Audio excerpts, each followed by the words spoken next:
बच्चों, मैंने आपको कल बताया था कि मापनी क्या है और वो कितने प्रकार की है। इस मापनी में ही मैं आपको आज एक क्वेश्चन करा रहा हूं। इसी चैप्टर में क्वेश्चन ये है कि दो स्टेशनों के बीच की दूरी 80 किलोमीटर है। नक्शे पर इसे 20 सेंटीमीटर से दिखाया गया है। 60 किलोमीटर तक मापने के लिए एक मापनी बनाइए। इस पर 46 किलोमीटर की दूरी दिखाइए। तो मैं इसमें क्या करता हूं कि सबसे पहले मैं सॉल्यूशन लिखूंगा। उसके बाद मैंने जैसे कल आपको बताया था निरूपक भिन्न माने आरएफ रिप्रेजेंटेटिव फ्रैक्शन, वस्तु की नक्शे पर दूरी बटे वस्तु की वास्तविक दूरी। ये सबसे पहले मैं इस फॉर्मूले को लिखूंगा। इसके बाद मैं ये लिखूंगा कि मेरे पास यूनिट क्या क्या है, किलोमीटर है और सेंटीमीटर है। तो मैं किलोमीटर से सेंटीमीटर तक का डाटा अपने पास यहां पर लिखूंगा। 1 किलोमीटर बराबर 1000 मीटर और 1 मीटर बराबर 100 सेंटीमीटर होता है। अब मैं इस क्वेश्चन में ढूंढूंगा कि नक्शे पर दूरी कितनी है। नक्शे पर दूरी 20 सेंटीमीटर है। ये नक्शे पर दूरी है। देखें, ये नक्शे पर दूरी 20 सेंटीमीटर दे रखी है।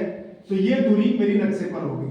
तो इसको मैं यहां पर लिख दूंगा, वस्तु की नक्शे पर दूरी 20 सेंटीमीटर और वस्तु की वास्तविक दूरी ये है 80 किलोमीटर। ये मैंने 80 किलोमीटर लिख दिया वस्तु की वास्तविक दूरी। अब मैं इसे समीकरण 1 मानता हूं। इस समीकरण 1 में ये मान रखता हूं आरएफ बराबर 20 सेंटीमीटर बटे 80 किलोमीटर। अब मैं यहां पे क्या करता हूं कि मुझे ये किलोमीटर, इन दोनों यूनिट में मैं तुलना करूंगा। मैं आपको यहां पे एक चीज बता दूं बच्चों कि आरएफ निरूपक भिन्न रिप्रेजेंटेटिव फ्रैक्शन की परिभाषा यह है कि वो P अपॉन Q के रूप में होना चाहिए और उसे इकाई रहित होना चाहिए। मतलब ना उसमें सेंटीमीटर होना चाहिए ना किलोमीटर होना चाहिए। तो मुझे यहाँ पर इन दोनों में कंपेयर करूंगा। जो बड़ी यूनिट है उसे मैं अपोजिट लिखूंगा। 1 किलोमीटर यहाँ लिखूंगा, उसके बदले में 1000 मीटर लिखूंगा। जैसे मैंने यहाँ पर 1 किलोमीटर और 1000 मीटर ये डाटा पहले लिख दिया है। तो अगर मैं मान लीजिए किसी भी यूनिट को, किसी भी नंबर को 1 से मल्टीप्लाई करूं तो उसमें कोई फर्क नहीं पड़ता। 1 किलोमीटर या 1000 मीटर एक ही चीज है। तो यहां पर मेरा किलोमीटर कट जाएगा। अब मेरे पास यूनिट बचेगी सेंटीमीटर और मीटर। इन दोनों में अगर मैं कंपेयर करूं तो मेरी बड़ी यूनिट होगी मीटर और छोटी यूनिट होगी सेंटीमीटर। बड़ी यूनिट मीटर और छोटी यूनिट सेंटीमीटर। अब मैं मीटर काटूंगा तो 1 मीटर लिखूंगा, उसके बदले 100 सेंटीमीटर लिखूंगा। तो इस प्रकार मेरी सेंटीमीटर कट जाएगा, किलोमीटर से किलोमीटर, मीटर से मीटर कट जाएगा और 20 चौकू 80 हो जाएगा। और इस प्रकार यहाँ 4 आ जाएगा और 3 जीरो ये और 2 जीरो ये, तो 5 जीरो हो जाएगा। 1/4 लाख आरएफ आ जाएगी। अब मैं मापनी की लंबाई निकालने का फॉर्मूला आपको दिखा रहा हूँ। मापनी की लंबाई होती है एलओएस, इसे कहते हैं लेंथ ऑफ स्केल भी कहते हैं। आरएफ इनटू मापनी पर पड़ी जाने वाली अधिकतम दूरी। अब बच्चों, मापनी पर पड़ी जाने वाली अधिकतम दूरी ये होती है अधिकतम दूरी 60 किलोमीटर। ये अधिकतम दूरी है।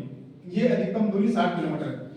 तो इस यहां पर मैं इस 60 किलोमीटर, अब मेरे पास जो स्केल है, अगर जो मैं स्केल देखता हूं जो मुझे बनाना है वो स्केल मेरे पास सेंटीमीटर में है। अगर मैं ध्यान से देखूं तो ये सेंटीमीटर में है। तो मैं किलोमीटर का कोई स्केल मेरे पास नहीं है, ना मीटर का स्केल है जो मुझे मापनी पे बनाना है। तो मुझे क्या करना है कि ये 60 किलोमीटर को तब तक कन्वर्ट करना है जब तक ये सेंटीमीटर ना बन जाए। तो मैं 60 किलोमीटर को इसमें किलोमीटर को कन्वर्ट करूंगा। तो 1 किलोमीटर बराबर 1000 मीटर होता है। ये मैंने यहाँ पे डाटा पहले लिखा हुआ है। और उसके बाद मैं क्या करूंगा, इस किलोमीटर से किलोमीटर कट जाएगा, मीटर बच जाएगा। अब मुझे मीटर भी नहीं चाहिए तो मैं 1 मीटर लिखूंगा, उसके बदले 100 सेंटीमीटर लिखूंगा और मेरा मीटर से मीटर कट जाएगा। अगर मेरी 5 जीरो सीधे 2 जीरो ये और 3 ये कट जाएंगी तो 60/4 बचेगा जो कि 15 सेंटीमीटर आएगा। अब मैं आपको बताता हूं इससे आगे कैसे बनाते हैं। इससे आगे हम क्या करेंगे, एक 15 सेंटीमीटर की लाइन खींचेंगे। 15 सेंटीमीटर की लाइन खींचने के बाद हम उस पर बिना नाप के, कोई नाप नहीं रखनी, बिना नाप के एक न्यूनकोण बना देंगे। ऐसे स्केल रख के इस तरह से हम न्यूनकोण बना देंगे। ये हमने न्यूनकोण बना दिया। न्यूनकोण बनाने के बाद हम क्या करते हैं, इस न्यूनकोण के, इस एक्यूट एंगल के टुकड़े करने होते हैं हमें। वो टुकड़े कहां से करते हैं, वो हमारे पास ये आता है 60 किलोमीटर वाली जो है यूनिट। ये 60 किलोमीटर जो यूनिट यहाँ पे लिखी हुई है, ये हमारी, यही हमें टुकड़े करने में मदद करती है। अब 60 किलोमीटर है और हमें नापना है 46। ये दूरी हमें नापनी है। तो 46 माने 40 और 6। तो हमें ऐसे टुकड़े चाहिए जो जिसमें 10-10 भी आए और 1-1 मीटर भी आए। तो इसके लिए हम क्या करेंगे, 60 के अगर हम 10-10 किलोमीटर के टुकड़े जो, तो 60 को हम 10 से भाग करते हैं तो हमारा हो जाएगा 60 भागा 10 बराबर 6 टुकड़े। तो हम इसके 6 टुकड़े करते हैं। इस तरह से हम यहाँ पर 6 टुकड़े करेंगे इसके 15 सेंटीमीटर की लाइन के साथ जो न्यूनकोण आया है। 1 2 3 4 5 और 6 टुकड़े करेंगे इसके। ये इस 6 टुकड़े करने के लिए क्या करते हैं हम कि हमारे पास जो प्रकार रखा हुआ है इस प्रकार में हम कुछ भी अंदाज से दूरी भर लेते हैं, पर जो एक बार दूरी भर दी है वो दूरी हम चेंज नहीं करेंगे। प्रकार के लोग यहाँ रखेंगे और इसे यहाँ इस तरह से काट देंगे। एक टुकड़ा हो गया, फिर यहाँ से दूसरा, फिर तीसरा, चौथा, पांचवा, छठा, इसी प्रकार हम 6 टुकड़े कर लेंगे। फिर हम क्या करते हैं कि जो लास्ट वाला हिस्सा आया है मेरा, ये वाला, ये लास्ट का हिस्सा है, छठा हिस्सा, इसको मैं यहाँ इससे मिला दूंगा इस तरह से, और फिर इसके समांतर यहाँ पर दूसरी लाइन खींच दूंगा, फिर इसके समांतर तीसरी, फिर चौथी, फिर पांचवी, फिर ये छठी है मेरी 6 लाइन की समांतर रेखाएं मैं खींच दूंगा। अगर आप मेरा इंजीनियरिंग ड्राइंग का पहला वीडियो देखेंगे तो उसमें मैंने सबसे पहले यही बताया था कि एक लाइन के हम समान भाग कैसे कर सकते हैं, उसमें मैंने ये बताया था। तो वही मेथड मैं यहाँ पे अप्लाई करूंगा और इसके 6 टुकड़े खींच दूंगा। फिर उसके बाद मैं यहाँ पर 2 सेंटीमीटर की दूरी रखूंगा। कुछ इसे 1.5 रखते हैं, कुछ ड्राइंग बनाने वाले से 1.5 कहते हैं, कुछ 2.5 कहते हैं, पर आप यहाँ पर 2 सेंटीमीटर की दूरी रखें, क्योंकि 2 सेंटीमीटर में हमारा जो भी डाटा है वो साफ साफ दिखाई देता है। तो 2 सेंटीमीटर की दूरी रख के मैं इसे बंद कर देता हूं। उसके बाद मैं यहाँ पर वर्टिकली इसे मिलाता हूं। ये वर्टिकली मैंने मिलाए, पहले को मैं 0 लिखूंगा, फिर 10 लिखूंगा, फिर 20 लिखूंगा, 30, 40 और 50। ये किलोमीटर आ गया, 50 किलोमीटर, क्योंकि ये किलोमीटर है 60 किलोमीटर, तो 50 किलोमीटर ही आ गया और एक पार्ट मेरा ये हो गया, तो ये 60 किलोमीटर ही हो गया। फिर मैं क्या करूंगा, एक न्यूनकोण और बनाऊंगा यहाँ पे। अगर आपको ड्राइंग सही बनानी है, यहाँ पर स्पष्ट बनानी है, तो ये कोण आप 70 से 80 के बीच रखें। ये वाला कोण तो लगभग 20 से 40 के बीच रखें, ये 70 से 80 के बीच।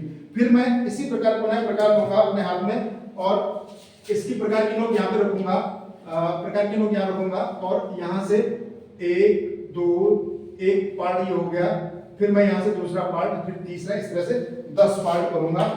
जैसे ये है, एक पार्ट मैंने ये किया, दूसरा, तीसरा, चौथा, पांचवा, छठा, सातवां, 8, 9 और ये 10 पार्ट हो गए। ये 10 पार्ट मैंने इसके कर दिए प्रकार समान दूरी लेके, मतलब दूरी नापनी है, एक बार जो दूरी डिसाइड कर ली है वही दूरी रखनी है।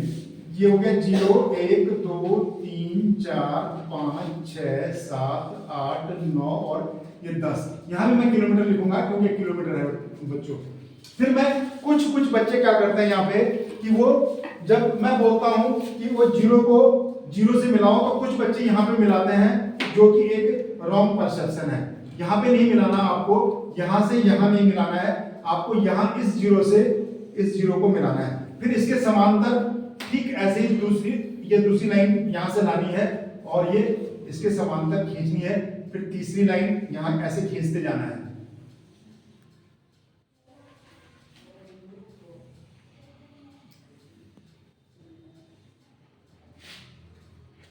इस प्रकार आपकी लाइन यहीं तक खींचेंगे, इस लाइन जो 0 वाली लाइन जा रही है यहाँ तक खींचेंगे। फिर हम क्या करते हैं, यहाँ पर इस लाइन के समान, इस लाइन के पैरेलल समांतर यहाँ लाइनें खींचते जाएंगे। वर्टिकल लाइन, ये लाइन तिरछी नहीं होनी चाहिए, वर्टिकल होनी चाहिए, सीधी अपवर्ड, वर्टिकल अपवर्ड। मैं पुनः बोल रहा हूं, ये लाइनें वर्टिकल होनी चाहिए। अब मुझे 46 की दूरी नापनी है, तो 40 के लिए मैं यहाँ पर 5 mm ऊपर जाऊंगा। 5 mm, ध्यान से सुने, यहाँ पर मैं 5 mm ऊपर जाऊंगा। डायमेंशन दिखाने का यही तरीका है। और यहाँ से 1 2 3 4 5 6, ये छठी, चाहे तो मैं यहाँ से पकड़ लूं तो छठी लाइन ये है, तो 6 किलोमीटर ये हो गया और 40 किलोमीटर ये हो गया। 6 किलोमीटर की दूरी ये हो गई और 40 की दूरी यहाँ से यहाँ तक की हो गई। यहाँ भी मैं 5 mm ऊपर जाऊंगा, केवल 5 mm, ध्यान रहे, ये 5 mm ऊपर जाना है। यहाँ पर ये दूरी, यहाँ से 5 mm ऊपर जाऊंगा डायमेंशन दिखाने के लिए, और यहाँ पर एरो बना के एक लाइन खींच दूं। ये लाइन खींच के एरो बनाऊंगा, ये लाइन खींचनी है 5 mm ऊपर, और उस पे एरो बनाना है। एरो 1:3 का एरो होना चाहिए और इसके ऊपर मैं लिख लूंगा 46 किलोमीटर और इसके बाद इसके ऊपर लिख लूंगा RF। एक नंबर RF का भी मिलता है पेपर में। स्केल के क्वेश्चन में अगर आप RF लिखते हैं स्केल के ऊपर, फिगर के ऊपर, तो आपको 1 नंबर मिलता है, नहीं तो आपका 1 नंबर कटता है। तो यहाँ पर मैं 4 लाख लिख लूंगा। 4 लाख जो मेरी RF आई थी, ये आई थी 4 लाख। ठीक है, अब मुझे LOS भी दिखानी है, तो LOS दिखाने के लिए मैं यहाँ पर ठीक इसके सामने, यहाँ इससे ठीक नीचे लेके यहाँ पर और ठीक यहाँ से एक लाइन यहाँ पर खींच के सीधे एक लाइन खींचूंगा और वहां पर मैं 1:3 के एरो बना के LOS लिख लूंगा। LOS बराबर 15 सेंटीमीटर। बच्चों, अगर आप मुझसे पर्सनली संपर्क करना चाहते हैं तो मेरा मोबाइल नंबर नोट करें 90 45 10 28 60। आज मैं आपको अभी स्केल के बारे में बताया है। इवनिंग में मैं आपको ड्राइंग के पेपर में कैसे मैक्सिमम नंबर ला सकते हैं और ड्राइंग के पेपर से आप अपना डर कैसे हटा सकते हैं, कैसे इसमें आसानी से पास हो सकते हैं, इसकी टिप्स दूंगा। Okay, thank you.